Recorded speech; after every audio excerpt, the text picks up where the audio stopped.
Natural hair colour కోసం చూస్తున్నారా? అయితే Anoos henna and black expert వాడండి. నమస్తే రమగారు. నమస్తే జయ. రమగారు, ముక్కోటి ఏకాదశి ఈ రోజు యొక్క విశిష్టత, దీన్నే మనం వైకుంఠ ఏకాదశి అని కూడా అంటుంటాం కదా. ధనుర్మాసంలో వచ్చే ఏకాదశి.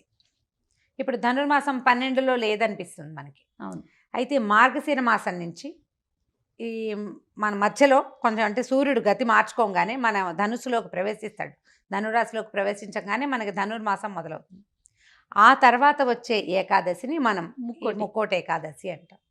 అయితే ఏకాదశి అనేది ఒక ప్రత్యేకమైన తిథి, భగవంతుడికి అత్యంత ప్రీతిపాత్రమైనదని చెప్తారు. దీనికి ఒక పూర్వగాథ ఏం చెప్పుకుంటామంటే, మురాసురుడనే ఒక రాక్షసుడు, ఆయన విష్ణుమూర్తి ఆయన యుద్ధం చేస్తున్నప్పుడు, అతనితోటి యుద్ధం చేస్తున్నప్పుడు ఈ మురాసురుడు నీళ్లలో దాక్కున్నాడు. విష్ణుమూర్తి అతనితో యుద్ధం చేసి చేసి చేసి చేసి చివరికి విసిగిపోయి ఆయన వెళ్ళి ఒక గుహలో నిద్రించాడట. నిద్రిస్తే నీళ్లలో దాక్కున్న మురాసురుడు అప్పటిదాకా కనపడలా, స్వామి కనిపించలే. అతను బయటికి వచ్చి ఈ గుహలోకి ప్రవేశించి స్వామివారి మీదకి ఖడ్గం ఎత్తాడు. విష్ణువు మీదకి ఖడ్గం ఎత్తేసరికల్లా నిద్రాముద్రాభిరాముడుగా ఉన్నటువంటి విష్ణుమూర్తిలోంచి ఆయనకు తేజస్సు, ఆ కళ ఒక కన్యకా రూపంలో ఈ మురాసురుని సంహరించింది. తనలోంచి ఉద్భవించిన ఆ కళకి ఆయన ఏకాదశి అని నామధేయం చేశారు. ఆ పేరు విష్ణుమూర్తి పెట్టాడు.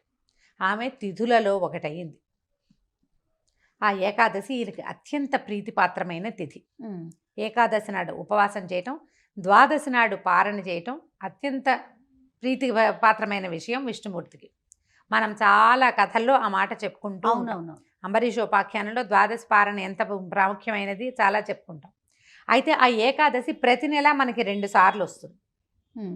శుద్ధ ఏకాదశి, అక్కడి నుంచి బహుళ ఏకాదశి 2 వస్తాయి కదా. చంద్రుడికి పౌర్ణమికి ముందు, అమావాస్యకి ముందు.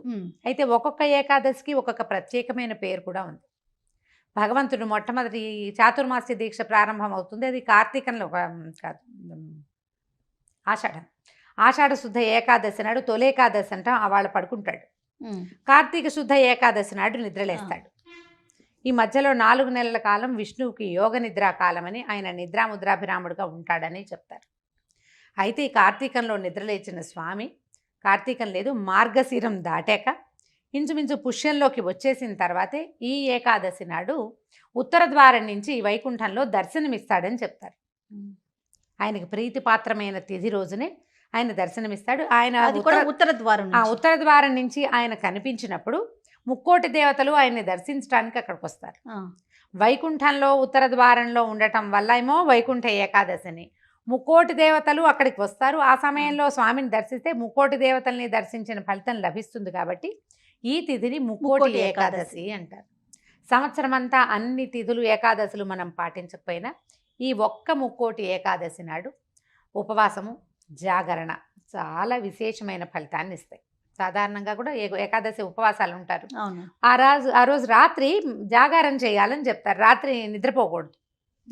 ఈ మురాసురుడు ఈ నీటిలో నుంచి పారిపోయి అతను మరణించిన తర్వాత ఒక సహస్రాంశం వాడిలోది బియ్యంలో దాక్కున్నాడట. అందుకని అన్నం తినకూడదు అంటారు.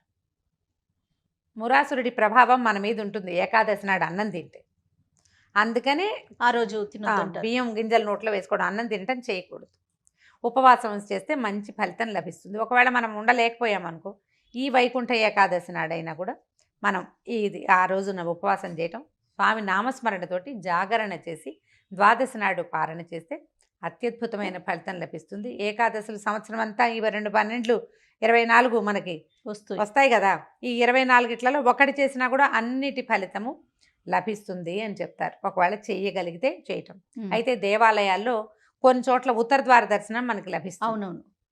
ఈవెన్ తిరుమలలో కూడా ఉత్తర ద్వార దర్శనం చాలా విశేషంగా ఉంటుంది కదా. విశేషమైన దర్శనమే చాలా దేవాలయాల్లో మనకు కనిపిస్తుంది. అంటే అన్ని చోట్ల చేయలేకపోతారు. దేవాలయానికి ఉత్తర ద్వారం ఉండాలంటే దాని సంవిధానం పెద్దదిగా ఉండాలి.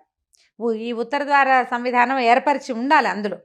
అట్లా ఏర్పరిచిన చోట ఆ స్వామిని కనుక దర్శనం చేస్తే వైకుంఠంలో నిలబడిన ముక్కోటి దేవతలని మనం ఒకేసారి చూసినట్టు 3 కోట్ల మంది దేవతలతోటి పూర్తిగా సమావిష్టుడై ఉన్నటువంటి విష్ణువుని దర్శనం చేసిన ఫలితం లభిస్తుంది. మన శ్రీనగర్ కాలనీ దేవాలయాలు అయితే నవోదయ కాలనీ దాకా ఉంటాయి అవునవును. ఇవి అన్నీ పూర్తిగా వచ్చేస్తూ ఉంటాయి లైన్లు, ఎన్ని క్యూలు ఉంటాయో అక్కడ, ఎంతమంది ఉంటారో జనం. ఆ ఒక్కసారి ఒక్క గ్లాన్స్ అలా చూసినా కూడా విశేషమైన ఫలితం లభిస్తుంది. ఒకవేళ మనం ఉత్తర ద్వార దర్శనం చేయలేం, దేవాలయ దర్శనం చేయకపోతే ఎలా కుదురుతుంది? చేసి తీరాలి కదా అంటే చేసి తీరాలన్న నియమం లేదు. అవకాశం ఉంటే దర్శనం చేయండి. మనకి ఇప్పుడు సోషల్ మీడియాలో బోల్డ్ అవకాశాలు వచ్చినాయి. టీవీలో కనపడుతుంది, సోషల్ మీడియాలో స్వామివారి భద్రాద్రిలో ఉత్తర ద్వార దర్శనం, ఒంటిమిట్ట రామాయణంలో ఉత్తర ద్వార దర్శనం, తిరుమల నుంచి ప్రత్యక్ష ప్రసారం జరుగుతుంది. ఈ 3 దర్శనాలు చేసేయండి చక్కగా. ఇది తలుచుకోండి, ఈ రోజున స్వామివారు ఇట్లా ప్రసన్న స్వరూపంతో దర్శనమిస్తాడు అని. ఇలాంటి దర్శనం చాలా అత్యద్భుతమైంది. ఈ ఒక రోజైనా అన్నం తినకుండా ఉంటే మంచి ఫలితం లభిస్తుంది.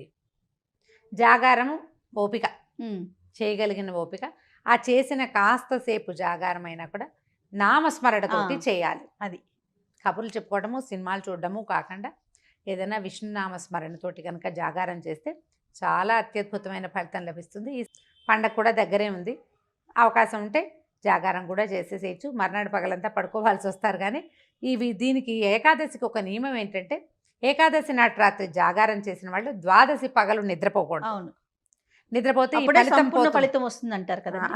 దీనికి మళ్ళీ నియమం ఏంటంటే, దశమి నాటి రాత్రి అన్నం తినకూడదు.